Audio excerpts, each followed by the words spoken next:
Hello and welcome to this episode of the Unnoticed Entrepreneur with me, Jim James here in the UK.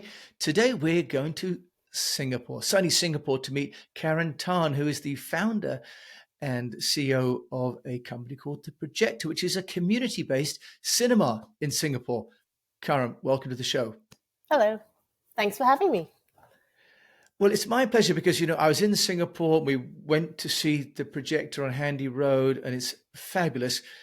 And I wanted to, get you on the show to talk about how you've built this community cinema in a city state that's not famous for having creative, art house style projects, but you've managed to build this to a cinema that's got, over 250 cinema viewings a year for films. You've got 35 to 40,000 people as your community. Kieran, you started this business back in 2015. So tell us about The Projector and the vision that you've had for building this cinema. Oh, big questions. So the projector, not easily summarized in one sentence, and I think we deliberately set out to make it that way.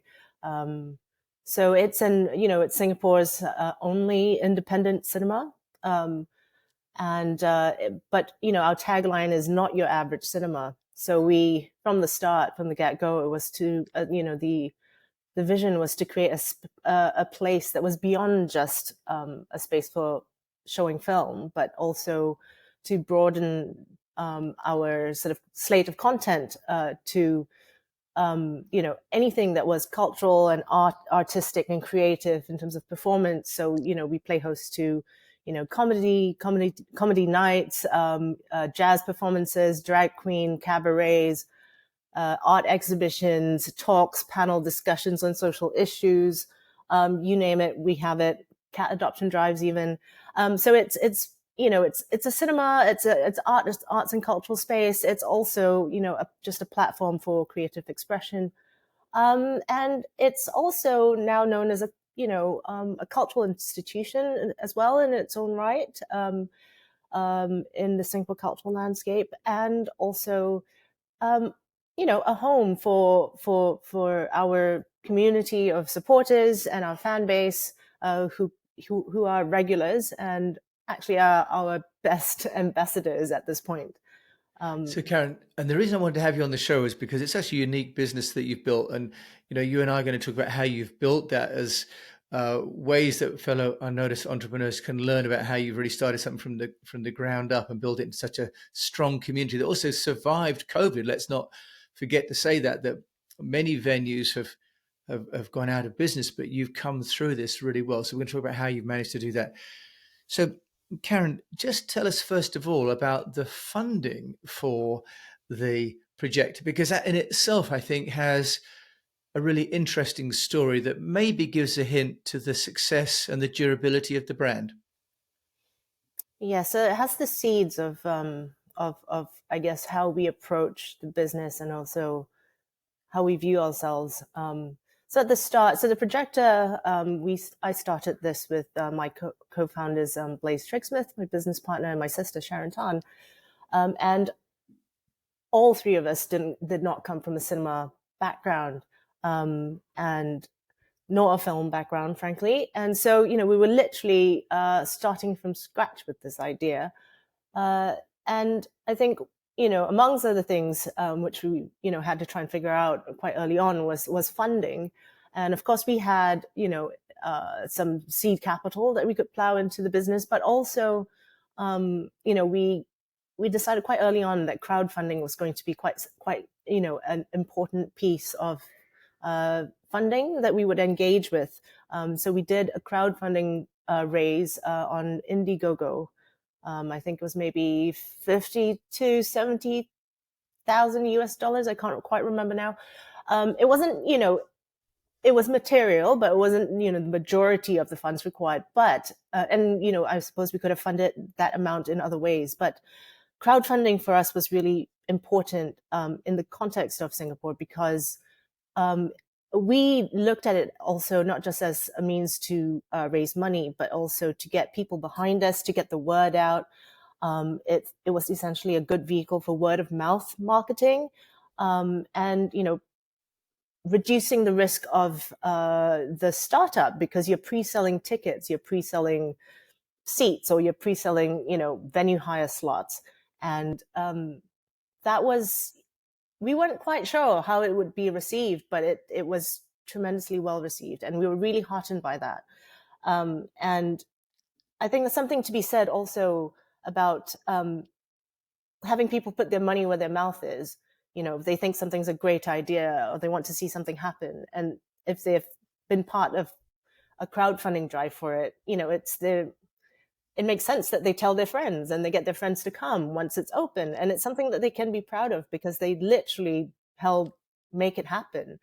And this, yeah, and it was, so that emotional connection that we were able to then build early on with our, customer base, or we view them as also our community, that was really for us instrumental in like literally getting started financially, but also psychologically for us. We had one of the first screenings, and we didn't even have like a means of like issuing tickets. We didn't have even a means of procuring films in a formal way, but we had friends who were film directors and they contributed their films, and then we just put some Facebook kind of posts out, and we were wondering how many people would show up in the first week. And we thought, okay, if we get 80, that would be an achievement, wouldn't it? Yeah, be great. 350 people showed up, and we still have photos from that day where people were sitting, on the steps. There wasn't an inch, to spare. People sitting on the stage, listening to the director's Q&A after the film. And I think for us, that overwhelming response from the Singapore creative community was really something that we still remember to this day.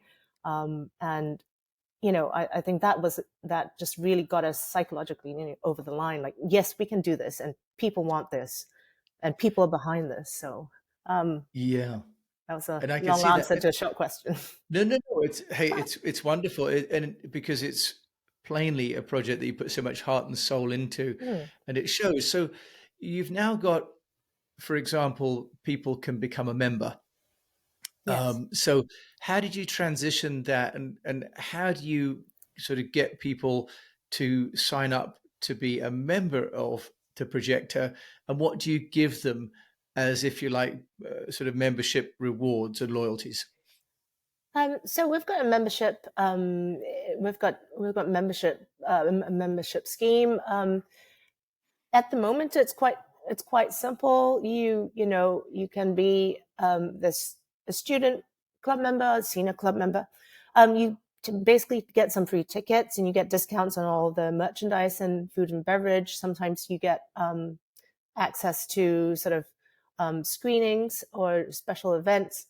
We well, COVID paid some of those plans, but it's our intention to kind of build out the content for membership over time, and that's something that we are looking to do going forward. But yeah, so that's the membership program. We do engage a lot with our community on our socials, Facebook, Instagram. There's also now TikTok, and also we've got a weekly sort of newsletter that goes out via email and EDM that has a really high open rate of, I think, 50%, and pretty high engagement rate across our socials as well. So it is really about, we are giving our company a voice. The project has a voice, and we're not afraid to use it. You know, to make in terms of making social statements, or just being irreverent and witty and funny and corny, and you know Yeah, um, and Karen, I have to ask you, Singapore is, well known for being um, the center of many things, but creativity and relaxed thinking, not necessarily one of them.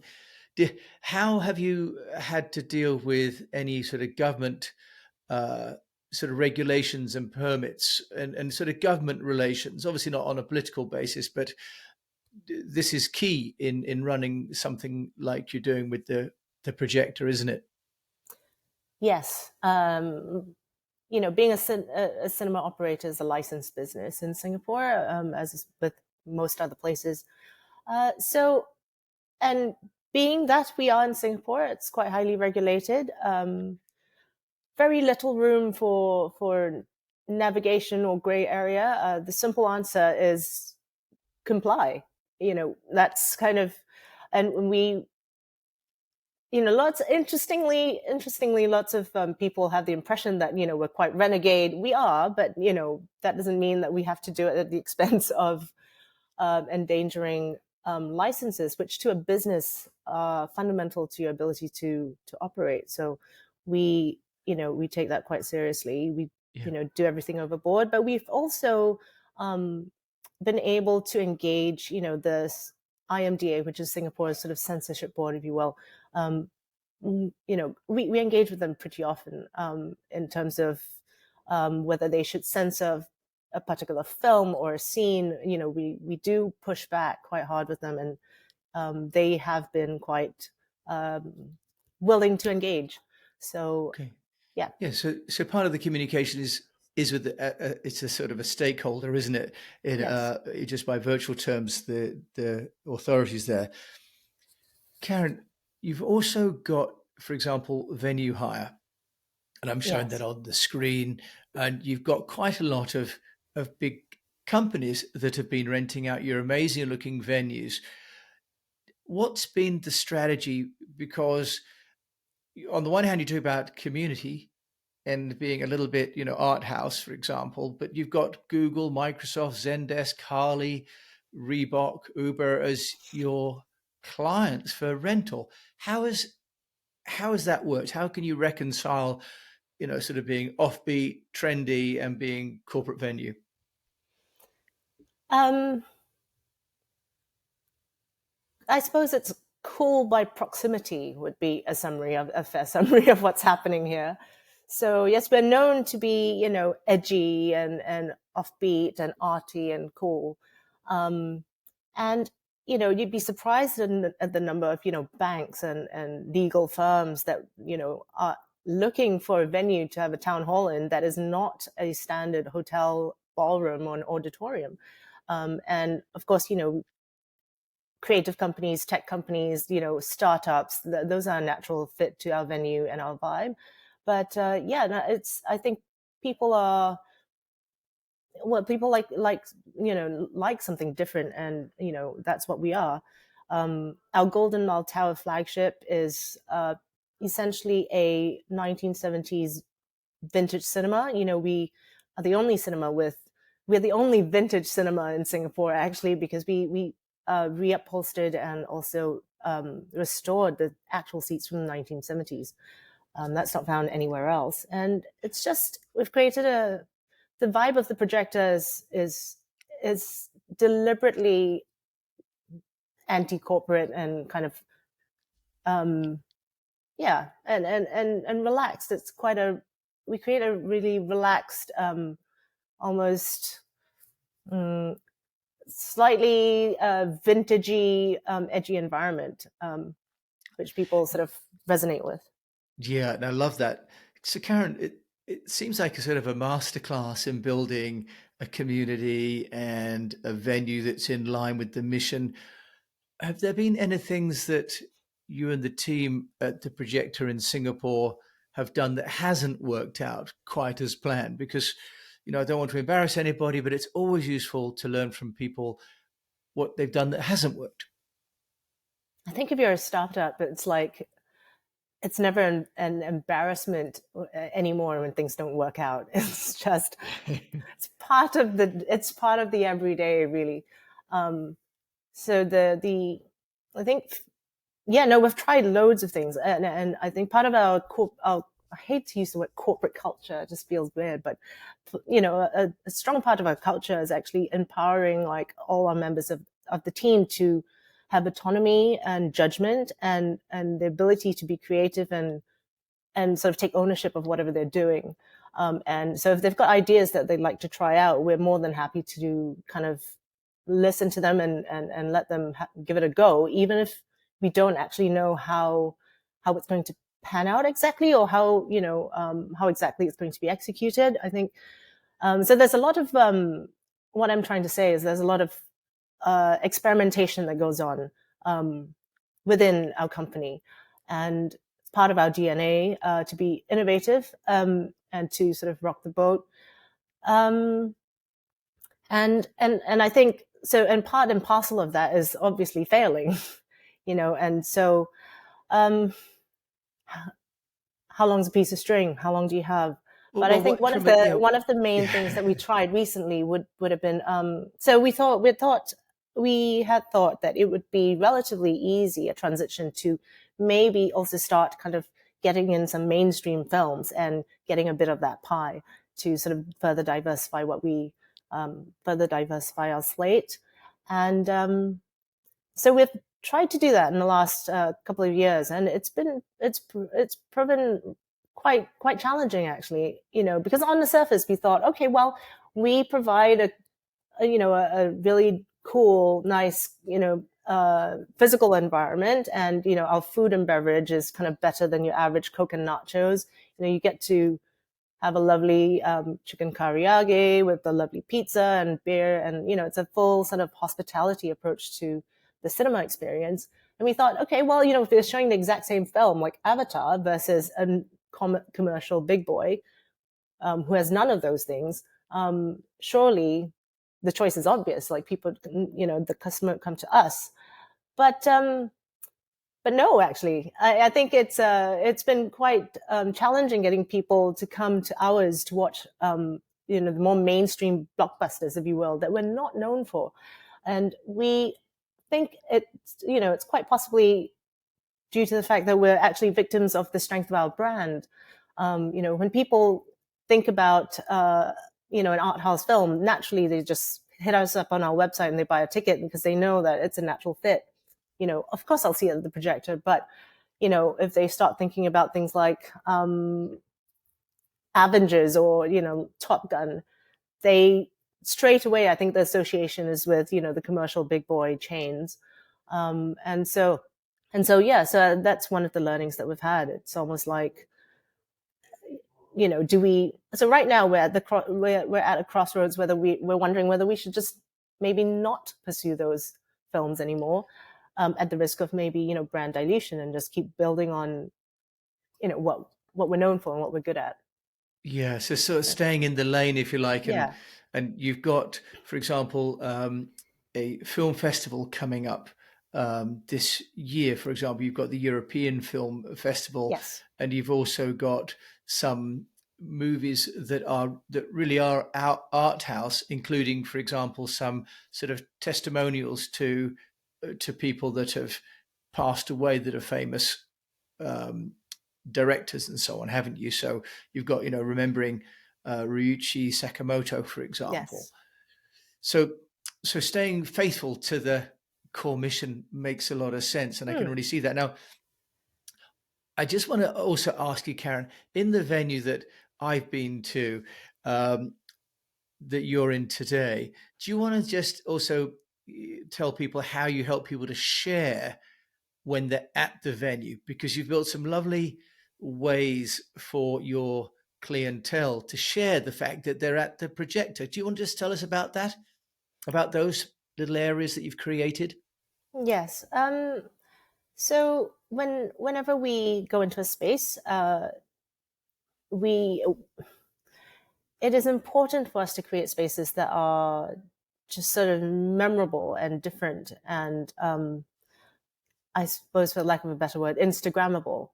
And so in the location that we're in, a lot of we've covered the walls with posters of, and every single poster is a film that we have shown. It's not a random. It has passed through our projectors and passed through our screens. So, there's a story to tell there. And, we found people sort of like pointing posters out to their friends and going, oh, well, remember last year I came and we watched that, and so on, this, that, and the other. We also kind of worked with some of our designer friends and created like almost like mini sets inspired by certain films, and, in the lobby. And it's part of the seating. It's not like a museum piece. You can do what you like with it. But creating just a unique sort of look and feel, I think encourages people to sort of interact with the physical space and also, take photos and share, as is the thing with millennials and Gen Z these days. So we're giving them what they want. And the other thing that we do with our physical spaces is that when we kind of do a renovation, we do engage our community in actually physically shaping the space. So, they help us build, our signage, or they've helped us paint our ceilings or string up lights, or put up posters, and they also get to sign their names on the walls. And so it's all part of sort of, allowing people to contribute to you, as well as have a sense of ownership over what we're creating. And Kieran Tan, the founder and CEO of The Projector, what I think is also amazing is that you're describing really also personalization at scale, because you're showing over 250 movies a year, and you've got 40,000 people on your mailing list, and yet there's a real human touch to each interaction. And having been to the Handy Road venue in Singapore recently, feels so comfortable. And yet you've got commercially a proposition that plainly can scale, because you've also got some other franchises, haven't you? I saw you've got, for example, a hairdresser in there, and some other related franchises. Kieran, if there's one piece of advice for my fellow unnoticed entrepreneurs from you in Singapore about getting noticed, what would you like to share? Don't do it. Run for the hills now while you can. Leave. All righty. We're not going to edit that out, because Kieran has been has persevered. But you've built a business, Kieran. Yeah. You survived this long. In all seriousness, Kieran and I know each other very well. And don't run for the hills. Stick with the business. Otherwise, where will people go to the cinema, Kieran? Come on, one tip for us. I think that would be, you've got to, and for sustainability, I think you've got to, you don't have to, I mean, it's your choice, but I would highly recommend sort of building a community around your business. And it's almost about viewing your customers, not just as customers, but also community members and supporters, and people you can engage with, and also people that you can kind of draw on for help as well. A lot of our supporters come forth, and they're graphic designers. Sometimes they work with us. And they were actually instrumental in supporting us through COVID. And so it is about trying to get that community behind your business, and getting them to feel, and allowing them to contribute, and therefore feel connected to the business and what you're building together almost.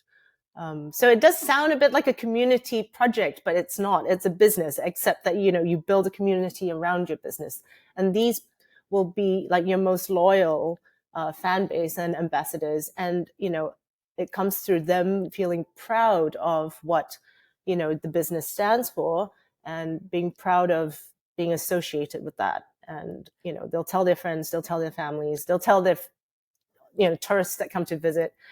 It's that gets you a lot more mileage than an advertisement, which says Kieran Tan, nothing.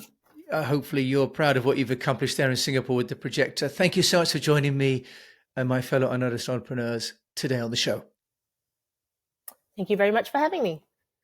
Well, it's been my pleasure. An inspiring story on lots of levels there with Kieran Tan. Of course, I'll put her details in the show notes, but you can just also go, if you want to find the website, it's theprojector.sg. And of course, we will include that and Karen's contact details. So thank you so much for listening to this show, and with me here in the UK, Jim, and Kieran there in Singapore on the other side of the world. And if you've enjoyed this, do please share it with a fellow unnoticed entrepreneur. And if you've got a moment, review the show on your player, because it really helps that other people are sharing and liking the show. Thank you so much for listening. Until we meet again, I just encourage you to keep on communicating.